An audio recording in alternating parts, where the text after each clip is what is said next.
आज का हमारा टॉपिक है कोयला, जो राजस्थान में कहाँ कहाँ पर पाया जाता है, ये सब हम देखेंगे आज। फिर हम देखेंगे कि कोयला आधारित जितने भी थर्मल पावर प्लांट हैं जिससे बिजली बनती है वो राजस्थान में कहाँ कहाँ पर है, और राजस्थान में कौन सा कोयला पाया जाता है, और ये भी देखेंगे हम। और पूरे की पूरी जो जो परियोजना है ना वो देखेंगे। ये प्रश्न भी आया हुआ अभी 2024-25 में आया है, गुर्रा वाला। ये जो कुछ प्रश्न है 2024 में आए थे, फर्स्ट ग्रेड का 2024 सितंबर में एग्ज़ाम हुआ था या जून में, ऐसा कुछ हुआ था, तो वहाँ से आया था। और ये 2024 में एग्ज़ाम हुआ था। ये असिस्टेंट प्रोफेसर का जनवरी 2025 में हुआ या 24 में एग्ज़ाम हुआ था। वो जो प्रश्न आए थे ना CET में आए, स्टेनोग्राफर 2024 में आए। कोयला निर्माण काल के आधार पर कोयले को मुख्य दो भागों में बांटा गया है। गोंडवाना लैंड काल जो कार्बोनिफेरस काल का है, जो भारत में सर्वाधिक 98% पाया जाता है। दूसरा है वो टर्शियन काल का कोयला है, जो भारत में सिर्फ 2% ही कोयला पाया जाता है। राजस्थान में आपको कहाँ है कोयले कहाँ पाया जाता है पता है? अवसादी चट्टानों में। जो पहला ही वीडियो मेरा है, ये प्ले लिस्ट अलग से पड़ी हुई है जहाँ से ये सारे भूगोल के वीडियो मैं अपलोड करके उस प्ले लिस्ट में ऐड कर रही हूँ। तो पहले ही वीडियो में मैंने बताया हुआ था अवसादी चट्टानें, मध्य विद्यन कगार की चट्टानें है ना, उस तरह से उसके अवसादी चट्टानों में ये पाया जाता है। राजस्थान में टर्शियन काल का कोयला पाया जाता है। कौन सा? टर्शियन काल का कोयला राजस्थान में टर्शियन काल का कोयला पाया जाता है। जबकि भारत में सर्वाधिक जो पाया जाता है वो गोंडवाना लैंड का कोयला पाया जाता है। कार्बन की मात्रा के आधार पर कोयलों को कितने भागों में बांटा गया है? 4 भागों में बांटा गया है। अब कार्बन की मात्रा तो नहीं पूछा जाएगा, लेकिन सर्वश्रेष्ठ कोयला कौन सा है, और भारत में पाया जाने वाला कोयला कौन सा है, और राजस्थान में कौन सा कोयला पाया जाता है।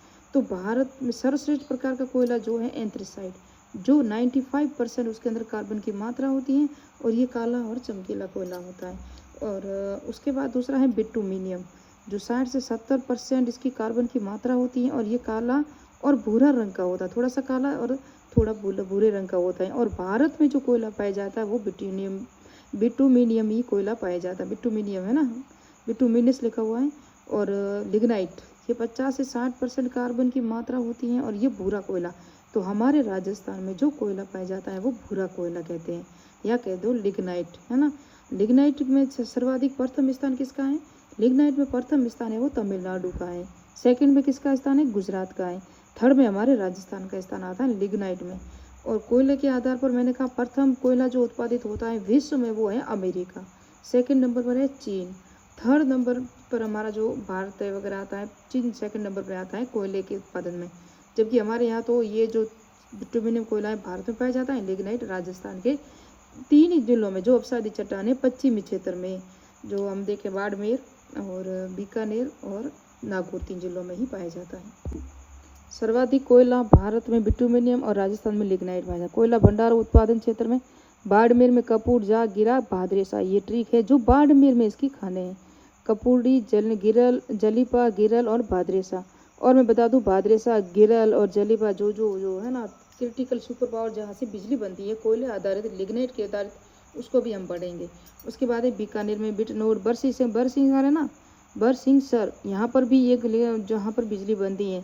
पलाना, गुडा, गुरहा, गुड्डा किशोरीदास याद है जो अलवर में है, और ये गुड्डा मालानी, और ये है गुड्डा गुर्राह, है ना, याद रखना ये गुड्डा गुर्राह है। तो ये रहा गुड्डा, ये है गुर्रा, क्या है गुड्डा या गुर्रा। आपको बता दूं गुड्डा मालानी है ना वो बाड़मेर में है, जो बाड़मेर साचुर बेसिन तेल के अंदर आता है, वो मैंने पढ़ाया था। गुड्डा किशोरीदास जो अलवर में सीसा जस्ता के लिए उपयुक्त है। सीसा जस्ता कहाँ पाया जाता है? गुड्डा मालानी जो अलवर में। ये है गुड्डा या गुर्रा, ये गुर्रा इंपॉर्टेंट है क्योंकि नेक्स्ट 2023-24 के बजट में ही इसको प्रस्तावित किया गया है। लिग्नाइट कोयला प्लांट भी कहाँ है? पलाना में। और सर्वश्रेष्ठ लिग्नाइट कोयला जो पाया जाता है वो पलाना में पाया जाता है। कहाँ पाया जाता है? पलाना। नागौर में जो मेड़ता सिटी, इरसांग, मातासुक और कचनव, ये नागौर क्षेत्र में पाए जाते हैं, जो क्या है? कोयले। और कोयले के जो उपयोग ईंधन के रूप में उपयोग, ये ईंधन खनिज ही है, कोयला है, प्राकृतिक गैस है ना, ये क्या है? ईंधन खनिज के रूप में है। तापीय ऊर्जा उत्पादन में उपयोगी, सीमेंट उद्योग में भी उपयोगी है, कोयले के उपयोग है जो। ये राजस्थान का मैप बनाया मैंने। कपूरली, जरीपा, गिलर और भादरेसा, ये 4 जो क्षेत्र है कोयला उत्पादन की दृष्टि से, ये बाड़मेर में। गिरल है ना, यहाँ पर गिरल सुपर थर्मल पावर प्लांट है, तो वो जर्मनी के सहयोग से, आगे मैं सुपर पावर प्लांट या परियोजना सब बताऊंगी ना, तब पूरा डिटेल से बताऊंगी। ये है ना बीकानेर के जो कोयला उत्पादन क्षेत्र कौन कौन से हैं? बरसिंहसर, पलाना, गुड्डा या गुर्राह। अभी कहा मैंने गुड्डा, तो गुड्डा मालानी वो तेल क्षेत्र है, और ये गुड्डा या गुर्रा है वो कोयले से संबंधित है। गुड्डा जो किशोरीदास है वो छीसत जस्ता से संबंधित है, वो अलवर में है। तो बरसिंह सिंगर है ना, ये भारत सरकार का केंद्र है, और यहाँ नेवली लिग्नाइट कॉर्पोरेशन के द्वारा इसे संचालित किया जा रहा है। बरसिंह सिंगर जो बीकानेर में। पलाना में सर्वश्रेष्ठ कोयला मिलता है। गुड्डा गुर्रा जो परियोजना वो भी आगे देखेंगे। तो ये 3 क्षेत्र थे बीकानेर के। कपूडी, जलेपा, गिरल, भाद्रेसा ये बाड़मेर के। अभी नागौर के कौन से हैं? मेड़ता सिटी, मातासुक, करछनाऊ, इगार, ये नागौर क्षेत्र में है जो कोयले से भंडार है। तो कोयले के भंडार 3 ही हैं, कपूडी, जलेपा, गिरल, भाद्रासर, जो बाड़मेर, बीकानेर और नागौर। 3 क्षेत्रों को याद रखना। यहाँ पर लिग्नाइट आधारित जो कोयला होता है वो पाया जाता है। ये कुछ सुपर पावर प्लांट है जो बिजली उत्पादित करते हैं। गुर्रा और बरसिंह सिंगर कहाँ है? बीकानेर में। सूरतगढ़ सुपर क्रिटिकल पावर जो थर्मल पावर प्लांट है वो गंगानगर में है। गिरल और भाद्रेसा और कपूडी, जलिपा ये बाड़मेर में। दानपुर में सुपर पावर प्लांट कहाँ है? बांसवाड़ा में। बांसवाड़ा में कौन सा है? दानपुर है। ये कोयला आधारित जो राज्य सरकार, राज्य और केंद्र सरकार की जो इकाइयाँ हैं वो बताऊंगी मैं। तो राज्य सरकार की जो योजना है Suratgarh super critical thermal power plant जो श्री गंगानगर में। इस पर कौन सी इकाइयाँ, कितने चरण है? 5 चरणों में 8 इकाइयाँ। कितनी इकाइयाँ? 8 इकाइयाँ। और कितनी है जो मेगावाट ऊर्जा उत्पादित करता है? ये करता है 2820 मेगावाट। और ये 28,000 29,000 ये रीट 2026 में एग्जाम में ये प्रश्न आया था कि कितनी इकाइयों का नहीं, ये मेगावाट, कितनी मेगावाट ये ऊर्जा उत्पन्न करता है। यह राजस्थान का पहला सुपर थर्मल पावर प्लांट 2002 में लगा था, और ये वर्तमान 2025 में सबसे बड़ी ताप विद्युत परियोजना है। सबसे बड़ी ताप विद्युत परियोजना है ये Suratgarh. Kota super thermal power plant 1983 में लगा था, आप देख सकते हो। और पहला प्लांट था जो थर्मल कोयला पावर प्लांट है। राजस्थान की प्रथम ताप विद्युत परियोजना है जो दूसरी सुपर ताप परियोजना है। दूसरी, पहली कौन सी है? सूरतगढ़, दूसरी है Kota. Kota thermal power plant में 5 चरण और 7 इकाइयाँ और 1240 मेगावाट बिजली उत्पन्न करता है। Chhabra super critical power plant 12 में उत्पादन क्षमता 2320 मेगावाट। राजस्थान की प्रथम क्रिटिकल ताप विद्युत परियोजना है। सबसे बड़ी है सूरतगढ़, है ना, सूरत। और ये जो है ना क्रिटिकल प्रथम थी, ये प्रथम क्रिटिकल सुपर विद्युत परियोजना जो 3 चरणों में है, और इसकी इकाइयाँ 6 हैं, और ये 2320 मेगावाट ऊर्जा उत्पन्न करता है। कवई सुपर क्रिटिकल पावर प्लांट 12 में 1320 मेगावाट है। अडानी ग्रुप के सहयोग से इसे स्थापित किया गया है। कहाँ पर? 12 में। और ये 2 यूनिट हैं, 2 इकाइयाँ हैं, और 1 चरण ही है, और 1220 मेगावाट यहाँ उत्पन्न होती है ऊर्जा। Kali Sindh critical power plant Jhalawar में 1200 megawatt 800 megawatt ultra power project है। कपूडी, जलेपा मैंने बता दिया, एक बाड़मेर में है। Danpur super power plant Banswara में। गुर्रा सुपर पावर प्लांट बीकानेर में प्रस्तावित है। भाद्रेसा सुपर पावर प्लांट बाड़मेर में है। गिरल thermal super power plant Thumli Barmer में है, 250 मेगावाट, और इसके किसका सहयोग है? जर्मनी के सहयोग से इसे स्थापित किया गया है। बरसिंह सिंगर बीकानेर में 250 मेगावाट। ये नेवली लिग्नाइट कॉर्पोरेशन भारत सरकार द्वारा संचालित है। बरसिंह सिंगर जो बीकानेर में है। अगर ये देखना है तो Suratgarh super critical thermal power, और ये है गुर्रा, और ये है बरसिंह सिंगर, दोनों ही कहाँ हैं? बीकानेर। उसके बाद हम देखेंगे नीचे कौन सा है? गिरल, भाद्रेसा, कपूडी, जलिपा, ये तीनों कहाँ हैं? बाड़मेर। कोटा सुपर कवई और छबड़ा, कवई और छबड़ा है ना, ये 12 में। कोटा ये रहा। काली सिंध झालावाड़ में, और हमने देखा अभी ये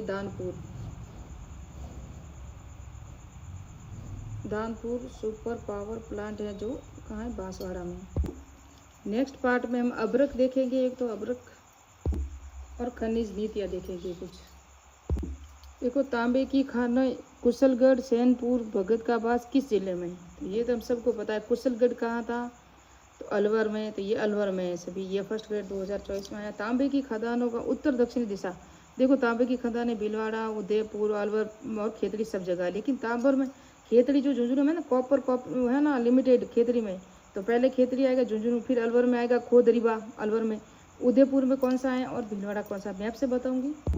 ये खाने का नहीं पूछ रहा है, यहाँ देखो तो जिलों का ही पूछ रहा है, क्योंकि देखो झुंझुनू सबसे ऊपर है खेतड़ी में, है ना झुंझुनू, तो पहले झुंझुनू आएगा, क्योंकि अलवर है ना थोड़ा सा नीचे से, ये रहा अलवर खोदरीबा। तो झुंझुनू अलवर के उत्तर से दक्षिण की तरफ सजाने को कहा उन्होंने, तो अलवर, उसके बाद झुंझुनू, उसके बाद अलवर, उसके बाद आप देखोगे भीलवाड़ा उदयपुर से ऊपर है, तो पहले भीलवाड़ा आएगा, फिर उदयपुर आएगा। इस तरह से आपको मैप पूरा याद रखना, नहीं तो कोई याद नहीं रहेगा। याद रखना बहुत ज़रूरी है मैप को। राजस्थान में पेट्रोलियम उत्पादन के कितने जिलों में बेसिन है? मैंने कल परसों ही वीडियो पूरा मैप से बताया हुआ है। 4 बेसिन है, 14 जिले है। तो 4 बेसिन और 14 जिले, आंसर इसका लिख लेना। काला गुमान और टिक्की क्षेत्र किसका क्षेत्र है?